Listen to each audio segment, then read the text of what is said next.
नमो नमः मित्रों, मैं अंजू शर्मा संस्कृत जीवनम में आप सभी का स्वागत करती हूँ। तो जैसा कि मित्रों हम लोग व्याकरण की कक्षा में अपने कारक प्रकरण का अध्ययन कर रहे थे, जिसमें कल की कक्षा में हम लोगों ने जो हमारी पंचमी विभक्ति थी उस पंचमी विभक्ति के संपूर्ण वार्तिकों और सूत्रों का अध्ययन करके उस पंचमी विभक्ति का अध्ययन समाप्त कर दिया था। तो आज की कक्षा में हम जो है आप सभी के सम्मुख षष्ठी विभक्ति को लेकर उपस्थित हुए हैं। तो हमारे साथ जो भी मित्र हमारे लाइव जुड़ चुके हैं, जिनमें अजय गौड़ है, पंगुड़ी वर्मा है, विपुल है, निकिता शर्मा है, विजय यादव है, बीटू यादव है, श्यामवीर है, शशिधर मिश्रा जी हैं, राई सिद्दीकी जी हैं, लक्ष्मी जी हैं। तो आप सभी लोग वीडियो की लिंक को अपने दोस्तों के साथ शेयर कर दीजिए, जिससे कि अधिक से अधिक लोग वीडियो के साथ लाइव जुड़ जाएं। और आप सभी को यदि वीडियो अच्छी लगती है तो वीडियो को लाइक अवश्य किया कीजिए। आप लोग लाइक नहीं करते हैं तो आप लोग वीडियो को लाइक अवश्य किया कीजिए। तो जैसा कि हम लोग षष्ठी विभक्ति का अध्ययन आज आरंभ करते हैं, तो षष्ठी विभक्ति का जो सबसे प्रथम सूत्र है वह सूत्र है हमारा षष्ठी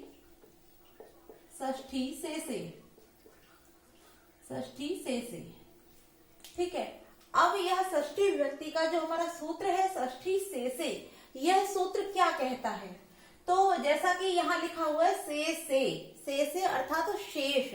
शेष से जो तात्पर्य है वो है शेष, अर्थात जो शेष बचा हुआ है वहां क्या हो जाता है? षष्ठी हो जाती है। अब शेष क्या, किससे शेष बचा है या क्या शेष है, तो इसको भी जानते चलते हैं। तात्पर्य यह है कि जिन कारक चिन्हों का या जिन चीजों का अध्ययन हम लोगों ने प्रथमा, द्वितीया, तृतीया, चतुर्थी, पंचमी और सप्तमी, इसको हम लिख लेते हैं, आप लोग ध्यान दीजिए। जिसका अध्ययन हम लोगों ने किसमें नहीं किया है? प्रथमा, द्वितीया, तृतीया, चतुर्थी, पंचमी और सप्तमी। जिनका अध्ययन हम लोगों ने इनमें नहीं किया है, अर्थात जो हमारे प्रथमा, द्वितीया, तृतीया, चतुर्थी, पंचमी और सप्तमी है, इनके अंतर्गत जिनका अध्ययन हम लोगों ने नहीं किया है वह हमारे किस में आ जाते हैं? वह हमारे यहाँ षष्ठी से के अंतर्गत आ जाते हैं। अर्थात जो हमारा सूत्र है वो क्या कहता है कि षष्ठी से जो इन सभी विभक्तियों के अंतर्गत नहीं आया है, जो इनमें से बचा हुआ है, वहां क्या हो जाएगी? वहां षष्ठी हो जाएगी। अर्थात जिनका अध्ययन हमने इन विभक्तियों के अंतर्गत नहीं किया, अर्थात कर्ता में, कर्म में, करण में, संप्रदान में और अपादान में, साथ ही साथ अधिकरण में, जिनका अध्ययन हम लोगों ने इनमें नहीं किया है, वह जो हमारे शेष बचे हुए हैं उसका अध्ययन कहाँ हो जाएगा? हमारे षष्ठी के अंतर्गत हो जाएगा। तो हम लोगों ने जाना कि यह षष्ठी से क्या कहता है कि शेष जो बचा हुआ है, जिनका अध्ययन हमने अन्य विभक्तियों में नहीं किया है, उन सभी का हम कहाँ करेंगे? षष्ठी में करेंगे। ठीक है। इतना क्लियर हो गया। अब जो इसकी व्याख्या हमारी दी गई है, इसकी जो परिभाषा है उसको लिख लेते हैं। यह परिभाषा क्या कहती है? इसकी जो परिभाषा वो कहती है कारक प्रातिपदिकार्थ, कारक प्रातिपदिकार्थ व्यतिरिक्त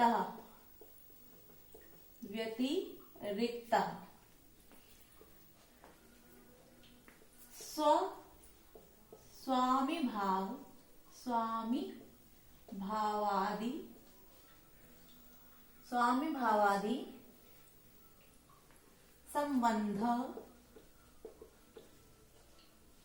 संबंध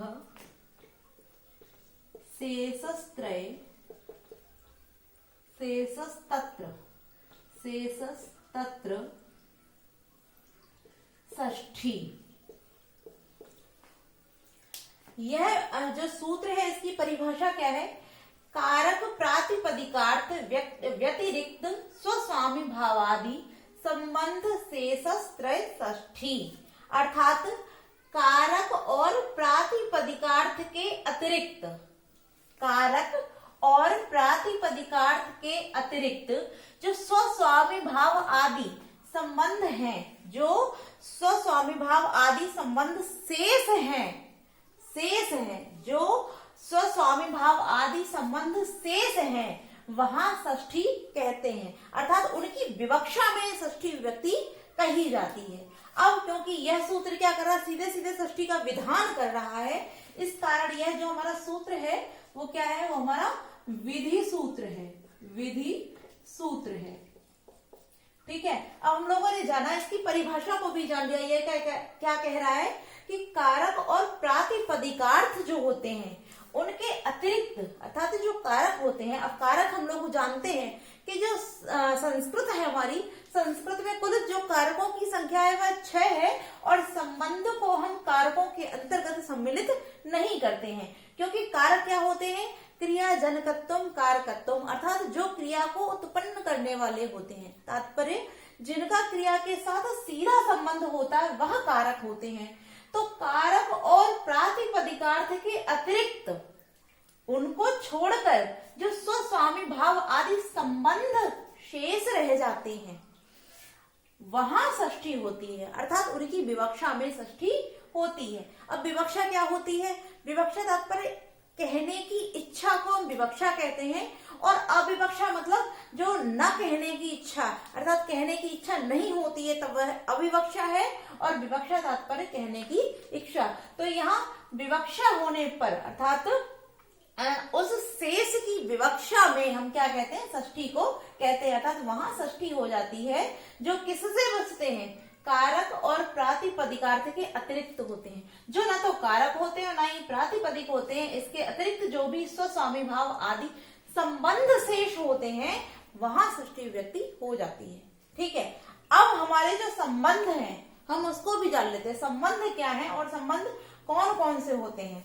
तो सबसे पहले तो हम यही जान लेते हैं कि जो संबंध है वह संबंध कई प्रकार के होते हैं, अर्थात संबंध के कई भेद होते हैं। अब वो कौन कौन से भेद हैं हम इसको भी जान लेते हैं। तो सबसे पहले आ जाता है स्वस्वामी भाव, स्वस्वामी भाव संबंध, स्वस्वामी भाव संबंध सबसे पहले आ जाता है स्वस्वामी भाव संबंध। अब यहाँ क्या होता है, जब एक व्यक्ति स्वामी हो, अर्थात एक व्यक्ति स्वामी हो और दूसरा स्व, यहाँ स्व से क्या तात्पर्य है, स्व अर्थात उसकी कोई धन संपत्ति इत्यादि कोई आर्थिक वस्तु या फिर कोई भी अन्य जो जिसके ऊपर उस स्वामी का संपूर्ण अधिकार हो, वह हमारा किसमें आ जाएगा, स्वस्वामी भाव संबंध के अंतर्गत आ जाता है। ठीक है, क्लियर हो गया। यदि नहीं क्लियर हुआ है तो इसका हम उदाहरण देखते हैं, वहां से पूरी तरह क्लियर हो जाएगा। तो जो स्वस्वामी भाव संबंध है इसका उदाहरण क्या हो जाएगा, इसको हम पहले जानते हैं।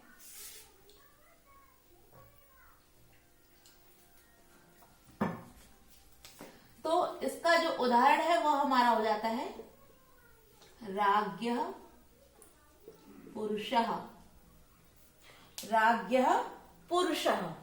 अब यहाँ स्वामी कौन है और स्व कौन है, अब हम इसको यहाँ उदाहरण से क्लियर करते हैं। तो सबसे पहले तो हम इसका अर्थ लिखते हैं कि इसका अर्थ क्या है। तो जो इसका अर्थ है वो क्या हो जाएगा, राजा का पुरुष, राजा का पुरुष। अब यहाँ देखते हैं कि जो राजा है, यह जो राजा है यह स्वामी है। यह कौन है, यह कौन है, यह स्वामी है। ठीक है, और क्योंकि इसका इस पुरुष पे संपूर्ण अधिकार है, अभी मैंने बताया स्व क्या होता है, जो धन संपत्ति इत्यादि जो होते हैं वह भी सभी जिसके ऊपर स्वामी का अधिकार हो वही स्वस्वामी भाव संबंध के अंतर्गत आता है। अब क्योंकि राजा जो है वो हमारा क्या है, स्वामी है, और इसका इस पुरुष पर पूर्णतः अधिकार है, तो इस स्वामी का ही ये क्या हो जाएगा, यह हो जाएगा, ये जो पुरुष है वो क्या हो जाएगा, स्व हो जाएगा। अर्थात इस राजा की यह पुरुष जो है वो संपत्ति है, इस कारण यहाँ जो हुआ है राज्ञा पुरुष में क्या हुआ है, स्वस्वामी भाव संबंध हो गया है। क्लियर हो गया। यहाँ स्वस्वामी भाव से अर्थात जहाँ स्व एक स्व हो, स्व और दूसरा क्या हो, स्वामी। जहाँ स्व और स्वामी भाव हो, एक स्वामी हो और एक स्व हो। तो स्वामी राजा हो जाता है, राजा स्वामी है, और इसका इस स्व अर्थात जो पुरुष है ये है इसका स्व है, अर्थात इस राजा का इस पुरुष पे संपूर्ण अधिकार होने के कारण यहाँ स्व स्वामी भाव संबंध हो जाता है। और यहाँ स्वस्वामी भाव संबंध होने से इस जो राजा है इसमें षष्ठी का विधान कर दिया जाता है, तो हो जाता है हमारा राज्ञः पुरुषः। ठीक है, तो हम लोगों ने जाना कि स्वस्वामी भाव संबंध क्या होता है। अब जो अगला है उस संबंध को हम जानते हैं। अगला संबंध क्या है हमारा? अवयव अवयवा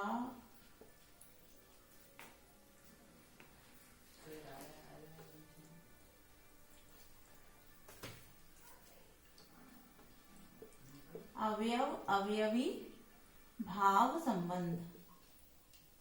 अवयव अवयवी भाव संबंध। दूसरा जो हमारा संबंध है वो क्या होता है? अवयव अवयवी भाव संबंध, अर्थात एक अवयव हो और एक अवयवी, अर्थात जैसे मानते हैं कि एक अंग हो और दूसरा जो है उस अंग का ही, अर्थात एक अंगी हो और एक अंग, एक अंगी तात्पर्य एक, जैसे कि आप उदाहरण से समझिए, इसको हम उदाहरण से क्लियर करते हैं। जैसे तरो तरो शाखा, तरो शाखा, तरो शाखा। अब यहाँ क्या हुआ है? तरो शाखा, अर्थात जो इसका अर्थ हो जाएगा वो क्या? तरु माने होता है वृक्ष, तरु माने होता है वृक्ष, तो जो इसका अर्थ है वो क्या हो जाएगा? वृक्ष की शाखा, वृक्ष की शाखा।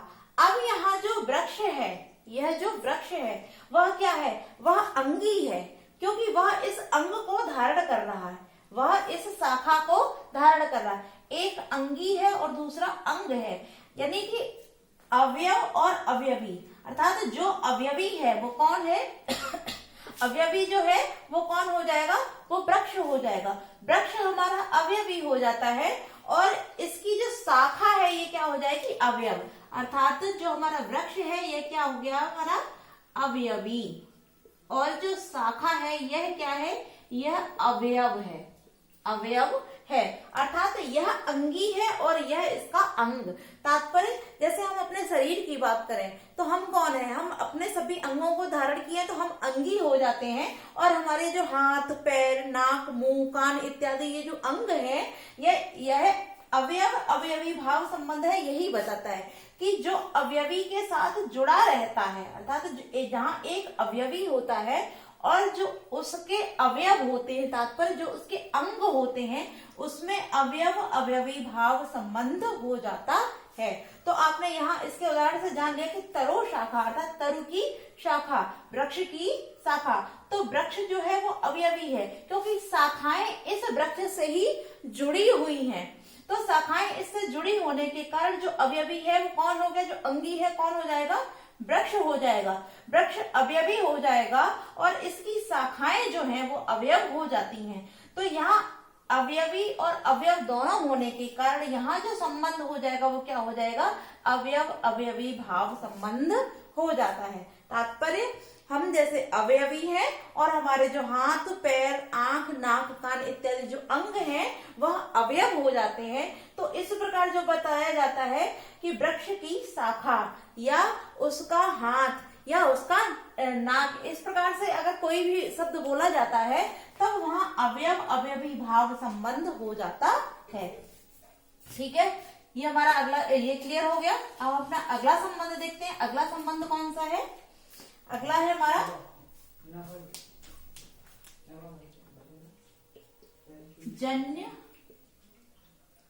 जन्य जनक भाव संबंध। अगला जो हमारा संबंध है वो कौन सा हो जाएगा? वो हमारा हो जाएगा जन्य जनक भाव संबंध, जन्य जनक भाव संबंध। अब जनक से आप सभी जानते हैं जनक कौन होते हैं? जनक कहते हैं पिता को।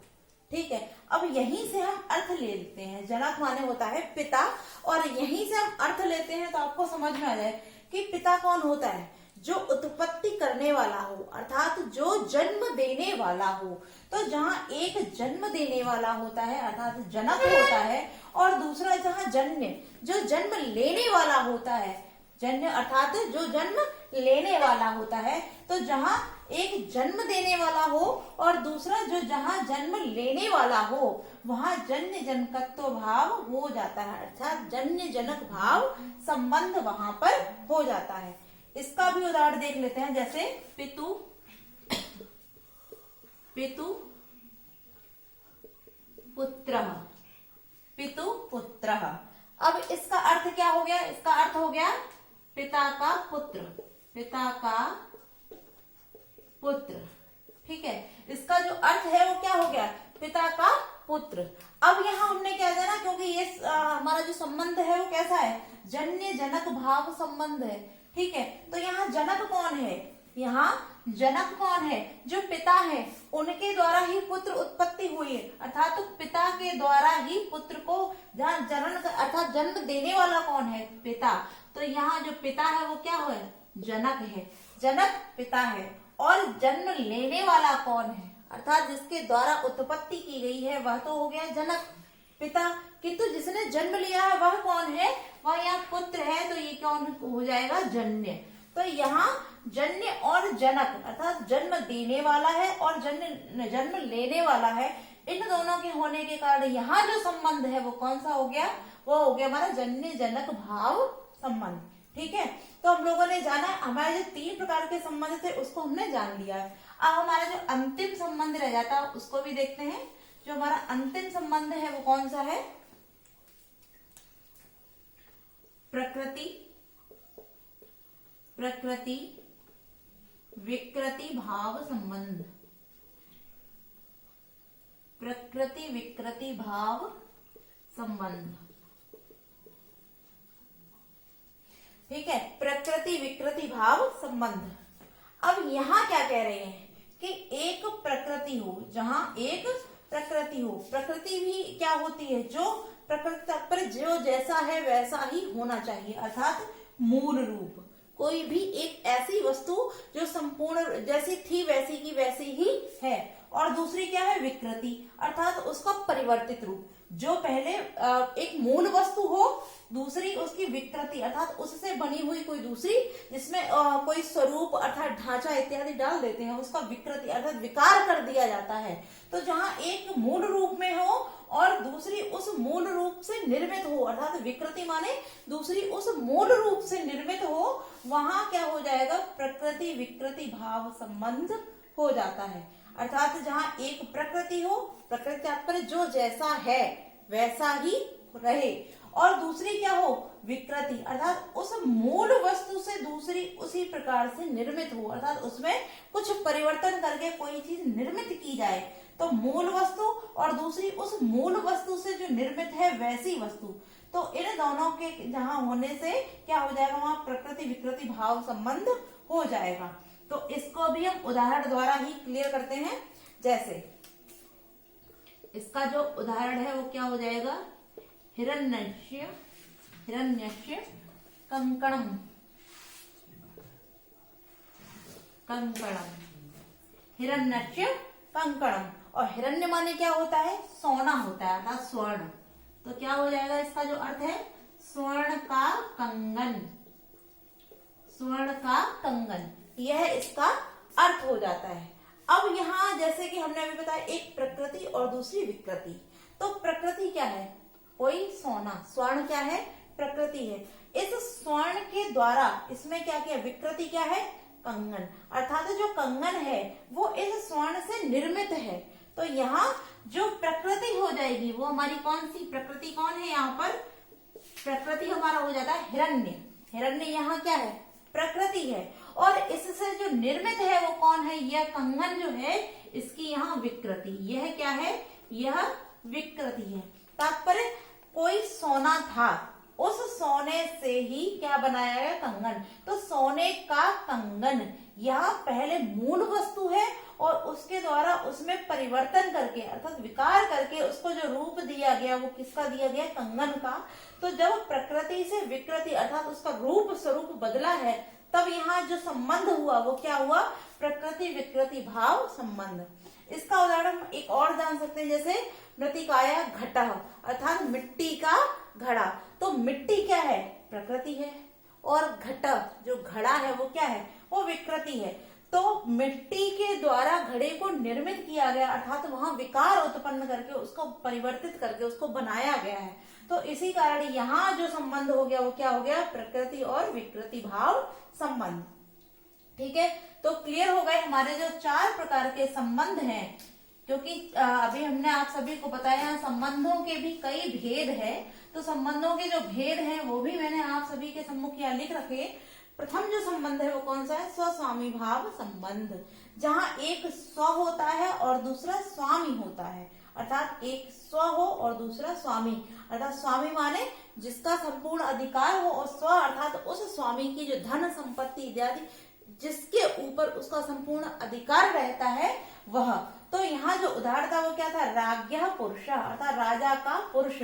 तो जो राजा है वो स्वामी है और उसका उस पुरुष पर संपूर्ण स्वामित्व है, इसलिए यह स्व हो जाता है और यह स्वामी है। तो यहाँ जो संबंध हुआ वो स्वस्वामी भाव संबंध हो जाता है। दूसरा हमारा कौन सा है, अवयव अवयवी भाव संबंध, अर्थात एक अवयवी हो और दूसरा अवयव, अर्थात जिसमें जो अंगी है उसके अंग जो होते हैं वो अवयव हो जाते हैं। तो यह तरु शाखा अर्थात वृक्ष की शाखा, तो यहाँ जो तरु है, जो वृक्ष है, यह अवयवी है, यह अंगी है, और इसकी जो शाखाएं हैं यह अवयव है। इस कारण यहाँ जो संबंध होता है वो कौन सा हो जाएगा, अवयव अवयवी भाव संबंध। अब यहाँ अवयव अवयवी, यहाँ जो आ है उसका यहाँ दीर्घ संधि का विधान करके इसको अवयवी करके लिखा हुआ है। ठीक है, तो अवयव धन अवयवी भाव संबंध। अगला जो है वो कौन सा है, जन्य जनक भाव संबंध, अर्थात जहाँ एक जन्य है उत्पन्न होने वाला, दूसरा जनक है उत्पत्ति करने वाला। तो जहाँ एक उत्पत्ति करने वाला हो और एक उत्पन्न होने वाला हो, ऐसे स्थान पर जन्य जनक भाव संबंध हो जाता है, जिसका उदाहरण है हमारा पितु पुत्र अर्थात पिता का पुत्र। तो यहाँ जनक कौन है, पितु, और जन्य कौन है, पुत्र अर्थात पिता का पुत्र, जिस पिता के द्वारा इस पुत्र को जन्म दिया गया है। इस कारण यहाँ जन्य जनक भाव संबंध हो जाता है। अगला जो हमारा वो कौन सा है, प्रकृति विकृति भाव संबंध, अर्थात एक मूल रूप में हो और दूसरी उससे निर्मित, उस मूल वस्तु से जिसको निर्मित किया गया है, ऐसे स्थान पर जैसे एक सोना है और सोने से निर्मित कंगन, तो स्वर्ण हिरण्य कंगणम अर्थात सोने से बना हुआ कंकड़। तो ये प्रकृति है और ये विकृति। तो यहाँ जो संबंध है वो क्या है, प्रकृति विकृति भाव। तो आज के लिए इतना ही मित्रों, नमो नमः।